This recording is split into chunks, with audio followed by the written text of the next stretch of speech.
You can't always appreciate the significance of something exceptional as it happens. You have to wait until time has its way with the story to really recognize the full magnitude, the real magnificence of what's happened. This is a standing ovation for Mario Lemieux here. It's nice to see. And it's through that lens, too, that everything in a tale comes together. Gretzky scores! The moments, You gotta love it! the breakthroughs, He is a piece of work. the history.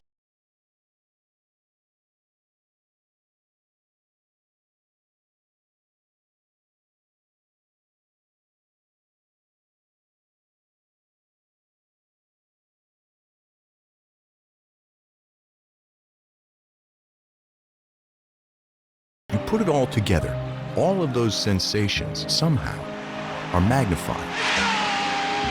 They score! And there'll be a new Stanley Cup champion in 1993. So 25 years later, this story feels bigger than ever. 25 years later, this season is more than ever, eternally etched in our mind's eye. That was the most magical season I'd ever seen. It was like, we'll give you all these big names, like Mario and Patrick and Wayne and Eric, and now this kid Tamo. That 92-93 season should be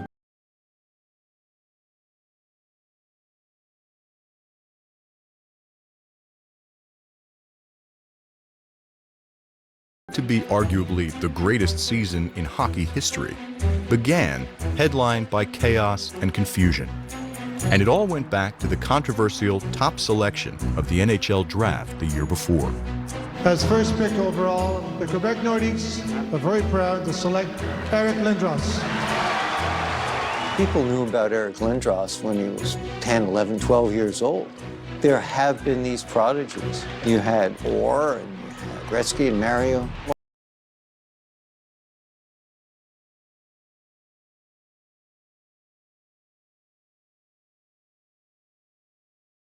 Commitment to the team, the Nordiques know it, and Lindros knows it as well. The Nordiques' flamboyant owner, Marcel Abu, would try for a year to sign Lindros. But when he failed,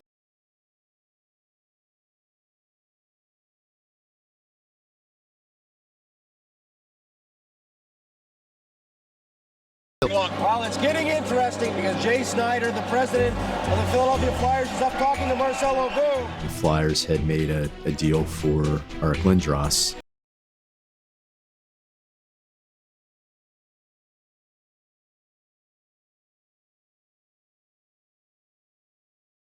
It's Lindros to both the Rangers and the Flyers, two teams. I actually was stunned. I couldn't believe it. I thought that we actually had Lindros, and Jay Snyder came up to me and said, don't announce your deal. Have you got any surprises for us? Not right now, I sure don't. Philadelphia and New York, everybody has been led astray by the Quebec Nordiques. ultimately, Eric Lindros' future would be decided by an arbitrator. It was frustrating, and of course, you're thinking to yourself, it's going to go our way. It's going to go our way. It has to go our way. You've convinced yourself it has to go your way. And so when it doesn't go your way, you're like stunned.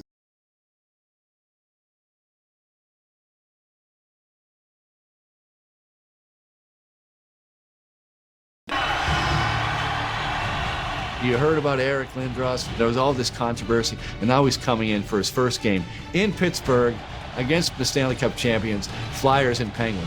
And Eric Lindros will be out to take the opening faceoff. There was as much hype for that game as you could imagine.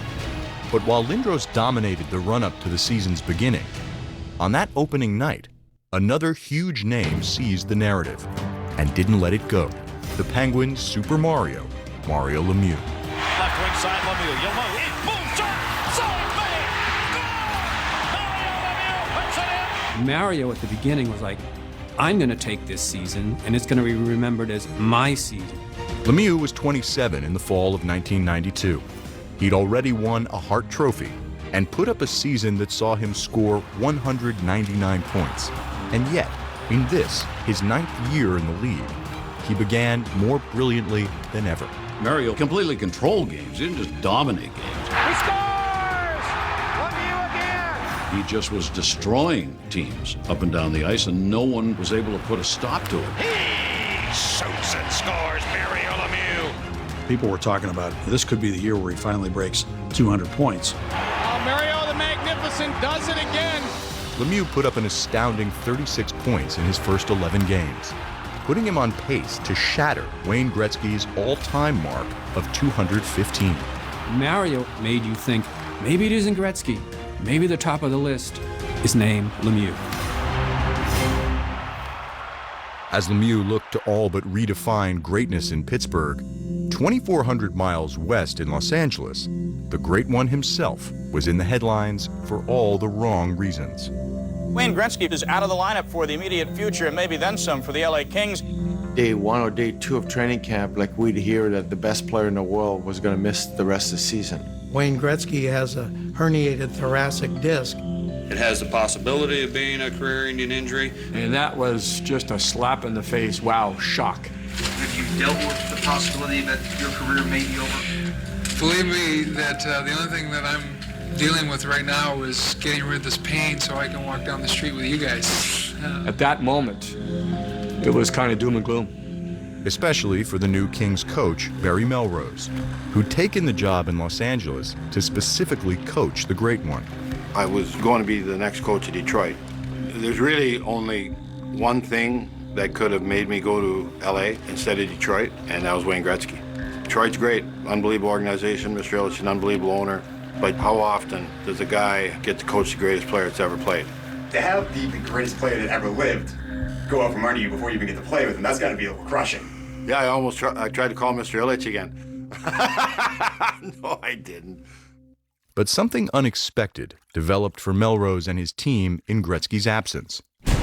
They played brilliantly. The hottest line in hockey, and you're looking at it right there. I said, look it, guys, look around this room. And I pointed at Gretzky's stall and I said, that guy's not coming. This group in here has to be the group that gets it done. Robitaille to Hiller, he's gone! Luc Robitaille took over as captain, had a great year with 63 goals. At the time, I just wanted to turn around and surprise everyone. We knew we were underdog. It was really us against the world. Stunningly, through November, Los Angeles was battling for first place, all as the Great One sat restlessly on the sidelines. I knew this was going to be a good year, and I wish I could be a part of it. Right now I'm not, but I hope that I can contribute in the future. Then, when you started to hear, oh, maybe Wayne's going to be coming back, then you're thinking, wow, they've done this well without him. When he comes back, it's going to be even better.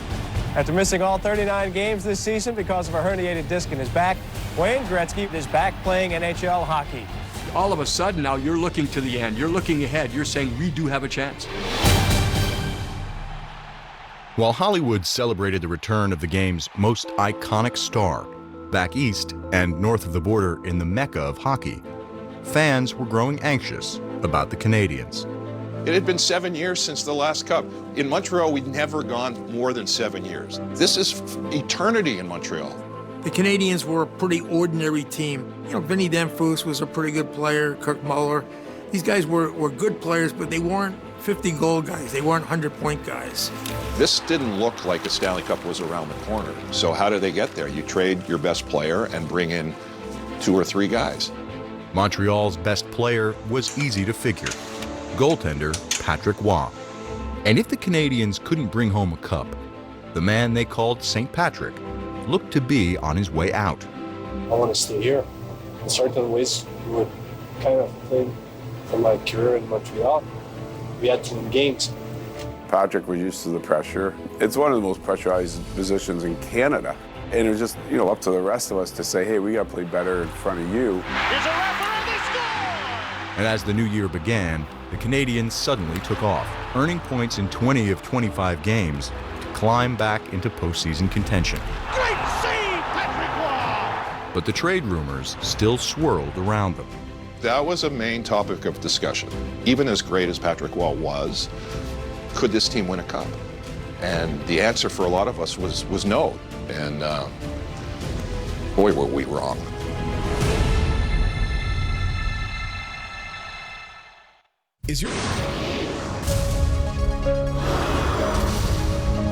The story of the first several months of the 1992-93 NHL season was dominated by hockey royalty, from Wayne Gretzky to Mario Lemieux, to the most highly touted rookie in memory, Eric Lindros. But there was another first-year sensation who captivated a city and rewrote the record books. We are here to watch Teemu Selänne. Teemu. Eric Lindros is supposed to be the whole story this rookie season, and this Finn comes in and just takes the leg and turns it upside down. Teemu Mania, a new superstar in the sporting galaxy. Because of Lindros and everything else that was going on, Selanne came in as an unknown quantity, and we're really kind of waiting to see, what does this kid look like? How's he play? Okay, couple weeks. Month. Selanne scores! 2 months. Selanne scores! It's like, this is not slowing down. The first year was something, magical, obviously. It was just like a snowball going down the hill, Get some tickets and watch this kid Selanne play hockey. He is a piece of work. Teemu Selanne would go on to break all-time rookie records for points and goals. Teemu set a scoring record that I don't think will ever be touched. This is Selanne all alone! Yes! And in a year of individual excellence and performances, we had yet another standout performance. In Winnipeg, he's already won the race for Hockey Hero of the Year, the young man they call the Finnish Flash. Teemu Selanne would have been the biggest story of virtually any other season. But in 1992-93, the brightest spotlight was on Mario Lemieux, as it looked like the magnificent one was going to pass the great one's greatest mark. Through 40 games, Lemieux was on pace for 218 points. Things weren't noticed at first because the point totals were so high. But I remember the day or days the rumors started that something was wrong with Mario. And then it came out. It was totally stunning. Mario was diagnosed with Hodgkin's disease. The diagnosis has been confirmed. It was a shock for sure to be told that you have cancer. It's a scary word. He's having this phenomenal year, and he gets news that he has cancer. It was the height of glory and the depths of despair. People were stunned. They were scared for Mario. He is one of the game's greatest players ever. Is that it? Is he done? Is he ever going to play again? On the way down to my house, could hardly drive because of the tears and crying all day. I faced a lot of battles in my life since I was real young, and always came out on top, and I certainly intend to do the same with this disease. Lemieux was slated to undergo 22 radiation treatments. His chance at the scoring record was gone. But remarkably, his season wasn't. The fourth week, you started hearing that he was starting to skate, and he was thinking about coming back right away. And then you heard on the day that he had his final radiation treatment. He was going to try to play in that game. And on March 2nd, 1993, Lemieux walked out of a Pittsburgh hospital intent on rejoining his team that night on the ice in Philadelphia. Mario said to me, "Do you know anybody that has a charter plane?" And I looked at him and said, "No, I don't know anybody, but I'll bet you do." And he just smiled, and he made a phone call, and sure enough, he looks at me and he says, "We need to drive to the airport." Hello again, everybody, and welcome to the Spectrum in Philadelphia. Well, tonight the Penguins go against Philadelphia, but that's not the big story. The big story is the return of center iceman Mario Lemieux to the Penguin lineup. He takes a private plane after doing his last treatment. It was a fictional story that all of a sudden you're covering. It's like, but it was real. I still can't believe it 25 years later. When I look back, that is one of the most amazing things. I watched Mario as he walked down the runway and stepped onto the ice. And there is the hand for Mario Lemieux, 66 of the Pittsburgh Penguins. He just got the loudest ovation. It gave you goosebumps. Yeah, I was a little bit surprised to get a standing ovation in Philadelphia, but after everything that I went through, it was a very special moment. And now he acknowledges the fans by waving his stick. Not only did he play, he had a goal and an assist. Lemieux comes in, shoots and scores! Mario Lemieux! It was simply breathtaking that somebody could do what he had just done. Here comes Lemieux. He scores! Mario Lemieux 7 or 8 games in, you forgot he had cancer and radiation. He was playing so well, you actually forgot that he was overcoming something. It was like he was on a mission. 6 points tonight for Mario Lemieux. He put together a streak of 54 points in 18 games. Simply amazing. They won 17 in a row, still a record. And the Penguins do it again. Mario missed 20 games and ended up winning the scoring title by 12 points. You know, it was a special thing. There were always arguments about Mario and Wayne Gretzky, and he doesn't hold all the records that Wayne Gretzky holds. But the people in Pittsburgh think he's the best player that ever lived. And we have reason to, because we saw the stuff he did that 92-93 season.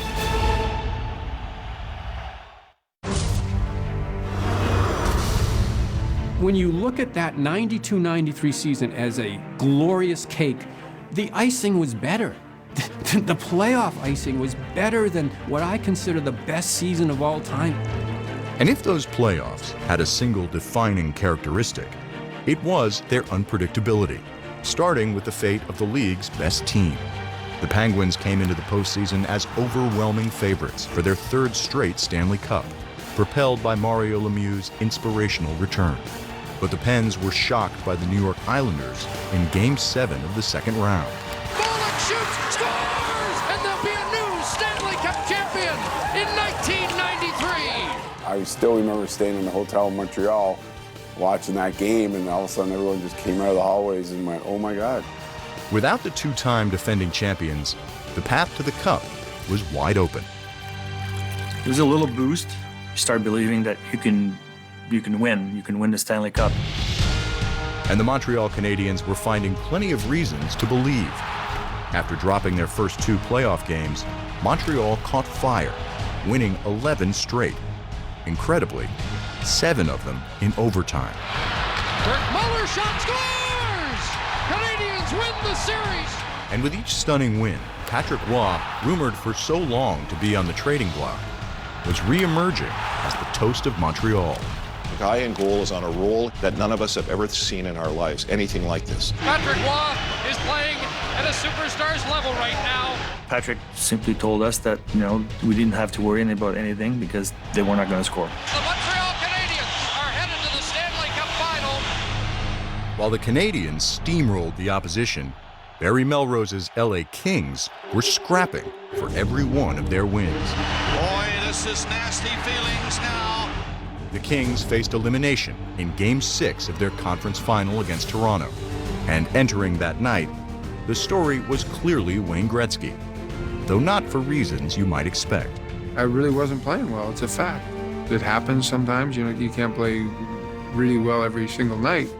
Bob McKenzie wrote that Wayne Gretzky was skating like someone who had a piano on his back. Wayne's got to come through and do something tonight. How the heck do you expect to win if the big guns aren't going? For all the people that questioned Wade, the greatest player in the game and the biggest moment, he was not going to miss. Game 6 went into overtime. Gretzky scores. They score! To give the Kings the win. Wayne Gretzky wins it for Los Angeles! And then the morning of Game 7, Gretzky is in Toronto, and the security guard says to Wayne, tonight at 10:30, my job is just going to be terrible. Toronto's going to win this series. The city is just going to go crazy. And I said, don't worry about your 10:30 job, because my job starts at 7:30, and obviously the rest is history. Gretzky coming in, he scores!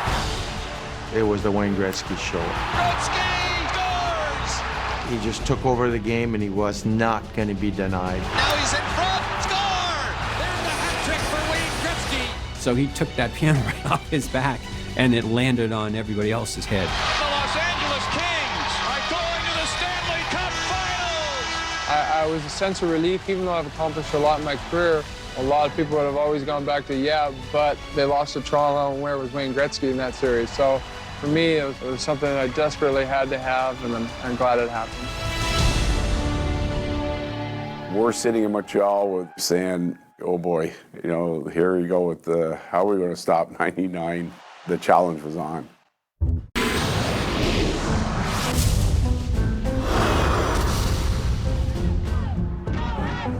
The 1993 Stanley Cup Final would be a study in contrasts. That was Hollywood against NHL Canada. That's what that was. And it was certainly an eye-opener to run into Goldie Hawn. To have Ronald and Nancy Reagan there. Now you're talking presidential. Montreal was making its 34th appearance in a Cup final. LA, its very first. And when Gretzky continued his tear with 4 points in a Game 1 rout, Kings fans were expecting a Hollywood ending. Oh, absolutely the Kings. LA all the way. Is there any doubt? But late in Game 2, with the Kings up by a goal, came one of the most unforgettable and controversial moments in Stanley Cup final history. There's a minute 45 to go, and all of a sudden, Jacques Demers calls the referee over and says, I want to measure Marty McSorley's stick. We think it's got an illegal curve on it. This is basically unheard of. I went to Marty. I said, Marty, I need your stick, please. His face drained. I looked at it, and the curve was so bowed. I said, Marty, what are you thinking? An illegal stick. Jacques Demers waiting for this moment. They get a penalty. The Canadians score on a power play. Desjardins shot. Score! They go on to win the game in overtime. And the series is a brand new one. Right away, we were like, how did he know? You don't do that unless you've got some information. Well, Jacques Demers said that Guy Carbonneau noticed it. It was easy to spot. You know, there's Luc Robitaille played with an illegal stick. Sundstrom played with illegal sticks. Maybe that's even true. I prefer the conspiracy theories. At the time, the stick racks were outside the dressing rooms. They were guarded. And there was one theory that the Canadians measured the sticks surreptitiously. Years later, there's a gentleman that was working security. He apologized to me. I go, why are you apologizing? He goes, I was there when they asked me to look the other way, and they took 3 sticks. They took mine, Thomas Sandstrom, and Marty McSorley. So whomever denies this, they know I know that much. So that's all false, though. Like, we never went into the lockers. This stick, I'm going to hear about it for the next 10 years. I don't give a hoot, because if we happen to win the Stanley Cup, there's not going to be an asterisk put at the end and say, won that game because of an illegal stick. 25 years later, it's still easy to get swept up in the stick controversy and forget what really decided the '93 final. The story of that series is Patrick Waugh. Patrick was outstanding. The Kings were throwing everything at him, and it's like, sorry guys, you're not beating me. Games 3 and 4 in LA would both go to overtime. And in both cases, the Kings couldn't crack St. Patrick. Man, we played hard in LA. Shot, save, Patrick Waugh! Patrick was just the best goalie in the world. That's the best hockey ever played. And maybe it was because LA and it was because of Gretzky. Gretzky shot, save! You think you're going to score on me because you're the greatest goal scorer in the history of the game, sir? Nah, that ain't going to happen. Another shot by Gretzky. Huge save by Patrick Waugh. It was magic. Their 10th overtime win in a row. That's a once-in-a-lifetime thing. That's why we're still talking about it 25 years later. And so the Canadians took a 3-1 lead and looked to close out an epic, unpredictable, and unforgettable season at home in hockey's most storied city.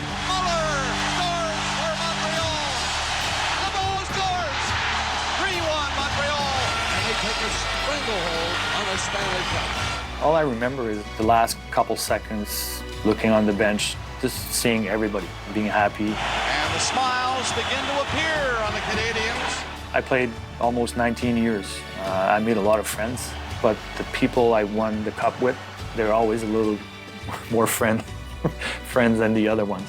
And now a 24th Stanley Cup banner will hang from the rafters in Montreal.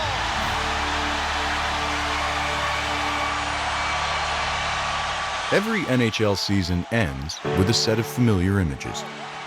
One team rejoicing, surrounding the cup. I remember thinking, wow, where did this come from? How did this happen, you know? Another, their heads bowed as they retreat from the ice. It was tough for me personally, for the team, the organization. We wanted to win desperately. If you think about things that way, the 1992-93 season looks a lot like all the others. But 25 years later, we know a lot better. The stars, the performances, Simply amazing. the storylines, the moments, they just don't come around all together in a single season like they did with this one. The greatest fiction writers could not have written a story like 92-93.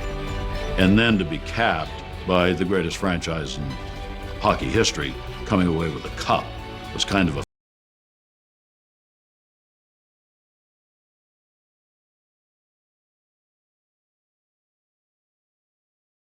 mosaic of memories, all of them together, that's endured for all time.